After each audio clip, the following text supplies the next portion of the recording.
இந்த காணொளி பிரத்யேகமாக மலேசியா மக்களுக்கு தான்.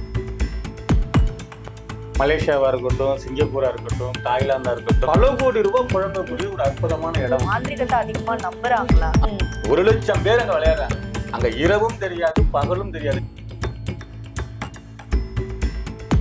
இந்த நபருக்கு தான் வந்து ஜாக்பாட் அடிக்குங்கிறது உறுதியாக சொல்ல முடியாது. அது எப்படி கணிக்கிறது? என்ன ராசி என்ன நட்சத்திரம் தெரியாது. அதே ராசியில 10 கோடி பேர் 20 கோடி பேர் இருப்பாங்க. அந்த ராசிக்காரவங்களே இதுக்கு பின்னாடி இருக்கக்கூடிய காரணம் என்ன? இப்ப இதுக்கு ஒரு ஆதாரமே இருக்கு. நல்ல கேள்வியும் கூட. இப்ப என்னன்னு கேட்டீங்கன்னா, ஒரு அக்கா தங்கச்சி இப்ப இந்த ஒரு ஊர்ல நடந்துகிட்டு இருக்க, அந்த ஊர் பேர் வேண்டாம்னு நினைக்கிறேன் நானு. இதை பாக்குறவங்க யாராவது அங்க போயிருக்க வாய்ப்பு இருக்குன்னு நினைக்கிறேன். அக்கா தங்கச்சி, அந்த அக்கா வந்து கொஞ்சம் மனநல பாதிக்கப்பட்டது. ரொம்ப ரொம்ப ரொம்ப ரொம்ப ரொம்ப வறுமையான ஒரு குடும்பம், ரொம்ப ஏழ்மையான ஒரு குடும்பம், ரொம்ப வறுமையான ஒரு குடும்பம். ஏதாவது கூலி வேலைக்கு போய் தான் அந்த குடும்பத்தை அவங்க நடத்திக்கிட்டு இருக்காங்க. இந்த 2வது தங்கச்சின்னு ஒண்ணு சொன்னேன் இல்லையா, அந்த பொண்ணு வந்து ஒரு குள்ளமா இருக்கும், உயரம் கூட இருக்காது, ரொம்ப குள்ளமா இருக்கும், பார்க்க ரொம்ப பாவமா இருக்கும், பரிதாபமா இருக்கும், படிப்பறிவு இல்ல இருக்கு. இப்படி அந்த வாழ்க்கையை நகர்த்திக்கிட்டு வர்றாங்க. டெய்லி வேலைக்கு போறது, அதுல கிடைக்கிறத வச்சு குடும்பம் பண்ணிக்கிட்டு இருக்காங்க. ஒரு 2 வருஷத்துக்கு முன்னாடி ஒரு நாகம்மா அந்த அம்மாவுக்கு காட்சி கொடுக்குது. யாரும் இந்த தங்கச்சிக்கு, அந்த மனநல பாதிக்கப்பட்டதோட தங்கச்சிக்கு நாகம்மா காட்சி கொடுக்குது. காட்சி கொடுத்தோன்னே என்ன நடந்துச்சுன்னே தெரியல, இதுவரையிலும் தெரியல. அது உடம்புல சார்ந்துச்சா இல்ல அதனுடைய பவர் இதுக்கு கிடைச்சிச்சா என்ன விஷயம் தெரியல. இது யதார்த்தமா 2-3 பேருக்கு ஒரு சில விஷயங்களை சொல்ல ஆரம்பிச்சிச்சு. அது அப்பக்கப்ப நடந்துச்சு. இப்ப அந்த அம்மாவை சந்திக்கிறதுக்கு 2000 ரூபாய் கட்ட வேண்டியதா இருக்கு. 4 நாள் 5 நாள் வெயிட் பண்ண வேண்டியதா இருக்கு. யாருக்கு எப்ப என்ன நடக்குன்னே நம்ம சொல்ல முடியாது. மிகப்பெரிய அளவுல குழந்தை பாக்கியமா ஓகே, வேற விஷயமா ஓகே, அங்க போனா அப்படி நடக்குதுன்னு அது பிரபலியமா ஆயிடுச்சு. இப்ப அந்த ஒரு வறுமை நிலையில இருந்தவங்க இன்னைக்கு அதுக்கு ஒரு 2-3 கார் வச்சிருக்கு, டிரைவர் நிறைய பேர் இருக்காங்க, ஹெல்ப்பருக்கு ஆள் இருக்காங்க, ஆடிட்டிங், அது என்னென்ன வேற லெவல்ல போகுது. சரியா? இப்ப அதுக்கு மந்திர பயிற்சினா என்னன்னு தெரியாது, தீட்சைன்னா என்னன்னு தெரியாது, பயிற்சியில இல்ல, மந்திரம் சொல்லல, எதுவுமே அது பண்ணல. இதுவா இப்படின்னு ஒரு ஆச்சரியமா பாக்குற அளவுக்கு இன்னைக்கு வளர்ச்சி அடைஞ்சிருக்கு ஒரு நாகம்மா காட்சி கொடுத்து. இதே நேரத்துல பல லட்சம் ரூபாய் கட்டி நல்ல குருமார்கிட்ட போய் தீட்சை வாங்கி 48 நாள் பயிற்சி பண்ணி தோத்து போனவங்களும் சுரிதா.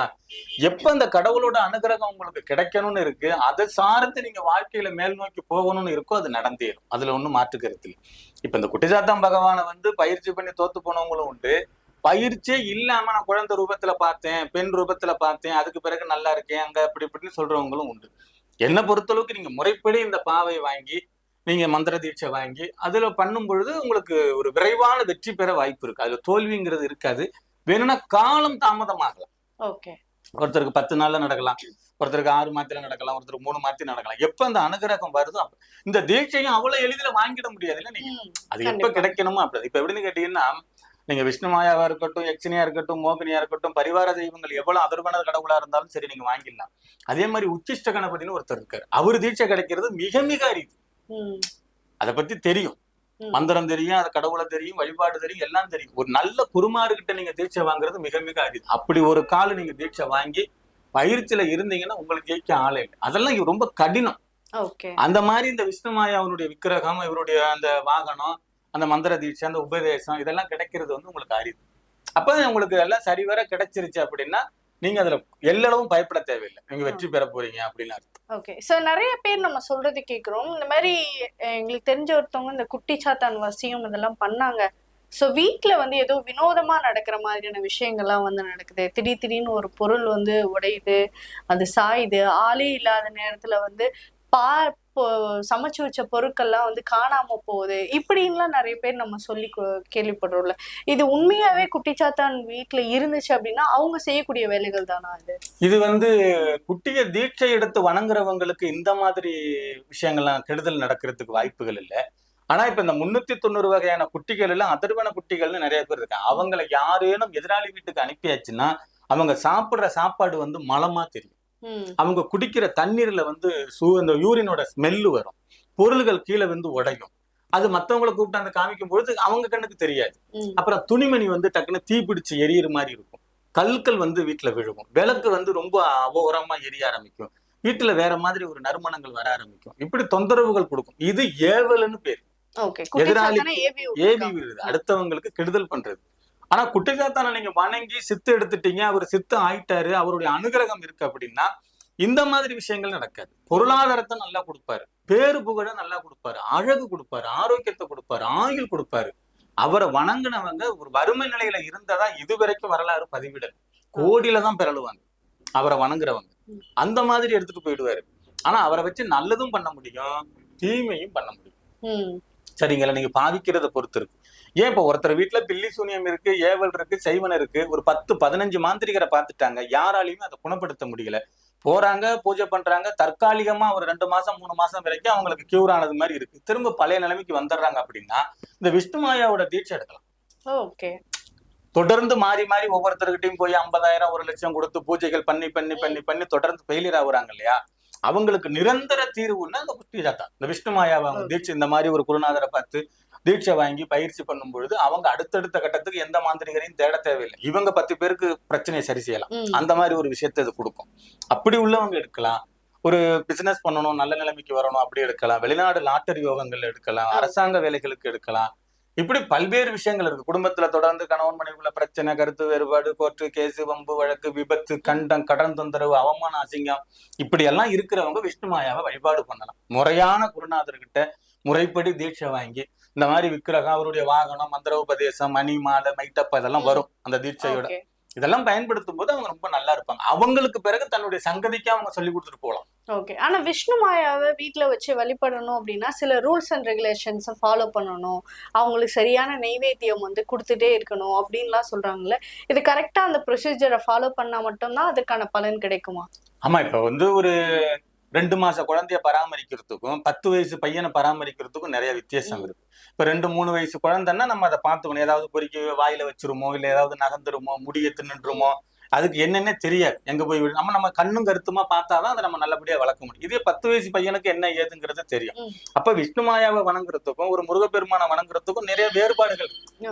ஒரு வாராகிய வணங்குறதுக்கும் விஷ்ணு மாயா வணங்குறதுக்கும் நிறைய வேறுபாடுகள் இருக்கு. நீங்க விஷ்ணு மாயா வணங்கும் பொழுது அவருக்குன்னு ஒரு தனி அறை, ஒரு தனி பூஜை ரூமு, தனியா சுத்தபத்தமா இருக்கணும், நெய்வேத்தியம் கொடுக்கணும், டெய்லி அலங்காரம் பண்ணணும், விளக்கு போடணும். நீங்க அதை அந்த அளவுக்கு எந்த அளவுக்கு அதை பராமரிக்கிறீங்களோ அந்த அளவுக்கு அது உங்களை பாதுகாக்குங்க. நீங்க அலட்சியப்படுத்துனீங்கன்னா சிரமப்படுவீங்க.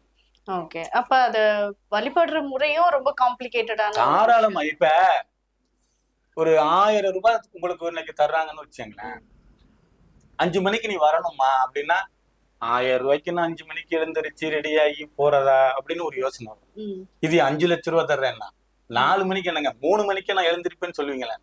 புரியுதானே உங்களுக்கு? அப்ப விஷ்ணு மாயாவை வந்து நீங்க வணங்கும் பொழுது உங்களுக்கு வீடு வந்துருது, சொத்து சுகம் வந்துருது, சண்டை சச்சரவு குறையுது, அழகா இருக்கிறீங்க, ஆரோக்கியமா இருக்கிறீங்க, ஆயுளா இருக்கிறீங்க, எதிரி தொந்தரவு இல்ல. அவரை நல்லா பாத்துக்கிறதுல உங்களுக்கு என்ன வந்துருது? சொல்ற புரியுதா? கண்டிப்பா. அப்ப நீங்க எந்த அளவுக்கு அவரை பராமரிக்கிறீங்களோ, எந்த அளவுக்கு அவர்கிட்ட சரணாகதி அடைகிறீங்களோ, எந்த அளவுக்கு அவரை கண்ணுங்கருத்துமா பாத்துக்கிறீங்களோ உங்க குடும்பத்துக்கு நல்லது. இதுதான் விஷயம். இந்த தெய்வம் இல்லை, நீங்க எந்த தெய்வத்தையுமே நல்லா பராமரிக்க, அதை மனசார துதிக்க, அதுகிட்ட சரணாகதி அடைய, நெய்வேத்தியம் வைக்க, உங்க வீட்டுல இருக்கிற மனிதர் மாதிரி அது பேசதான் பேசவும் செய்யறாங்க. இப்ப புரியுதா உங்களுக்கு? கனவுல பேசலாம், நேர்ல பேசலாம், யாரும் இல்லாதப்ப தனிமையில பேசலாம். அப்ப உங்க வீட்டுல வந்து உங்களுடைய கணவரையோ, பிள்ளைங்களையோ, சொந்த பந்தையோ, அண்ணன் தங்கச்சியோ, அப்பா அம்மாவையோ நம்ம எந்த அளவுக்கு பாத்துக்கிறோமோ, நம்ம பிள்ளைங்களை எந்த அளவுக்கு பாத்துக்கிறோமோ, அந்த மாதிரி கடவுளை பார்க்கும் பொழுது அது நம்மள நல்லா பாத்துக்கும். சரியா? வாங்கிட்டோம், தீட்சை வாங்கிட்டோம், மந்திரம் சொல்றோம், பூ போட்டா என்ன, சாம்பிராணி காட்டுனா என்ன, நெய்வேத்தியம் வச்சா என்ன, வைக்கல என்ன, அது நம்மகிட்ட கேட்கவா போகுதுன்னு நினைக்க கூடாது. சரியா? இப்படி ஒரு விஷயம் இருக்கு. விஷ்ணுமாயா கிடைக்கணுங்கிறதும் கொடுப்பனை வேணும், பராமரிக்கணுங்கிறதுக்கும் கொடுப்பனை வேணும், நீங்க நல்லா வாழணுங்கிறதுக்கும் கொடுப்பனை வேணும். இதெல்லாம் இருந்தா சாத்தியம். ஓகே. சோ யார் யார் விஷ்ணு மாயாவை வழிபடலாம் அப்படிங்கிற நிபந்தனை இருக்கா? இவங்க தான் விஷ்ணு மாயாவை வழிபடுறதுனால ஒரு பயங்கரமான நன்மைகள் கிடைக்கும் அப்படிங்கிறது நிபந்தனைகள் இருக்கா? இப்ப நம்ம தமிழ்நாட்டை எடுத்துக்கிட்டீங்கன்னா 8 கோடி பேருன்னு சொல்றாங்க. மக்கள் தொகை வந்து 6ல இருந்து 7, 8 சரியான புள்ளி விவரம் 8. இந்தியாவை எடுத்துக்கிட்டீங்கன்னா 100 தாண்டிருச்சுன்னு சொல்றாங்க. இந்தியாவினுடைய ஜனத்தொகை 100 தாண்டிச்சு. இப்ப ஆந்திராவில் இருக்கிற திருப்பதிக்கு வந்து போகலாம்னு பல லட்சம் பேர் அந்த முடிவெடுக்கலாம், பயணத்தை துவங்கலாம், ஆயத்தமா ஆகலாம். ஆனா வரலாறும் இதிகாசம் புராணம் என்ன சொல்லுதுன்னா, திருப்பதி வெங்கடாஜலபதியை பாக்குறதுக்கு நீ முடிவு பண்ணக்கூடாது, அவரு முடிவு பண்ணனாம நீ அங்க போக முடியும். அதே மாதிரி கேரளாவில் இருக்கிற ஐயப்பனுக்கு நான் மாலை போடணும், 48 நாள் விரதம் இருக்கணும், இருமுடி சுமக்கணும், நாங்க போகணும், 18 படி தங்கப்படி ஏறணும்னு நிறைய பேர் நினைப்பாங்க. அத்தனை பேராலையும் முடியாது. ஒரு கால் மாலையே போட்டு விரதம் இருந்து போகும்போது விபத்துகள் நடந்து பயணத்தையே கட் பண்றது மாதிரி எல்லாம் இருக்கு. அப்ப ஐயப்பன் முடிவு பண்ணணும். அந்த மாதிரி இந்த 12 ராசிக்காரவங்களா இருந்தாலும் சரி, உலகத்துல இருக்கிற மக்கள் 900 கோடி பேரும், இந்தியாவுல இருக்கிற 100 கோடி பேரும் விஷ்ணுமாயாவை வணங்கலாம்னு முடிவு பண்ணலாம். ஆனா விஷ்ணுமாயா முடிவு பண்ணணும், உனக்கு நான் வரணும், என்ன நீ வணங்கணும்னு அவரு முடிவு பண்ணணும். அவருடைய உத்தரவு, அவருடைய அனுகிரகம் இருந்தால் எளிதில் இந்த தீட்சை கிடைக்கும். யாரு வணங்கணும் யாரு வணங்க கூடாதுன்னு இல்லை, அது அவரு முடிவு பண்ணணும். நீ என்ன வணங்கணும் இல்ல நான் உன்னை அப்படின்னா சரிங்களா. நம்ம பாக்குறதுக்கு நினைக்கலாம், அவரு முடிவு பண்ணனாதான் பார்க்க முடியும். அவரை நம்ம பக்கத்துல நெருங்கவோ அந்த மந்திர சுலோகம் சொல்லவோ அவரு நம்ம வீட்டுக்கு வர்றதோ அவரு முடிவு. ஓகே, இப்ப இந்த விஷ்ணுமாயா தீட்சை எடுக்கிறதுக்கு எவ்வளவு நாட்கள் எடுக்கும்? விஷ்ணுமாயா தீட்சை எடுக்கிறதுக்கு உங்களுக்கு உருதான் கணக்கு. அதுல நீங்க நான் சொல்ற மந்திரத்தை 1,08,000 உரு போடணும். 1,08,000 உருங்கிறது மேக்சிமம் ரொம்ப ஃபாஸ்டா சொல்றவங்களா இருந்தாலும் சரி, மந்திர பிழை இல்லாம சொல்றவங்களா இருந்தாலும் சரி, 21 நாள்ல சொல்லி முடிச்சிடலாம். எப்படியா இருந்தாலும் 21 நாள்ல கம்ப்ளீட் பண்ணிடலாம். இல்ல கொஞ்சம் விட்டு விட்டு நான் சொல்றேன் அப்படின்னா 48 நாள், ஒரு மண்டலம், 12 ராசி, 9 நவகிரகம், 27 நட்சத்திரம், இதை 3ஐயும் சேர்த்தீங்கன்னா 48 வரும் ஒரு மண்டல பூஜை. அது சித்தி ஆயிட்டாரு, நம்ம பார்த்துட்டோம் பேசிட்டோம் நன்மை நடக்குதுன்னு நீங்க அதை கூட நிறுத்தக்கூடாது. உங்க ஆயுள் காலம் முழுவதும் வாங்கின தீட்சை மந்திரத்தை ஒரு நாளைக்கு 9 தடையாவது நீங்க சொல்லி ஆகணும். இடைவிடாம சொல்லணும். அந்த பயிற்சியில இருக்கும் போதுதான் நீங்க அதிகமா சொல்லணும். பயிற்சி எல்லாம் முடிஞ்சாச்சு, தீட்சை வாங்கி அந்த அவர் சித்து எடுத்தாச்சு, நன்மைகள் நடக்குதுன்னா நீங்க டெய்லி ஒரு 9 தடை மட்டும் உச்சரிச்சா போதும். ஓகே, நிறைய விஷயங்கள் பேசணும். குறிப்பா அந்த குட்டி சாத்தான் அப்படிங்கிற ஒரு விஷயம், பொதுவா குட்டி சாத்தான் அப்படின்னால பயப்படுறவங்க தான் நிறைய பேர் இருக்காங்க. ஆனா அதுகிட்ட இருந்து நிறைய நல்ல விஷயங்களும் கிடைக்குது அப்படிங்கிறதையும் பத்தி நிறைய விஷயங்கள் சொல்லியிருந்தீங்க. மிக்க நன்றி. நன்றி. வாழ்க வளமுடன்.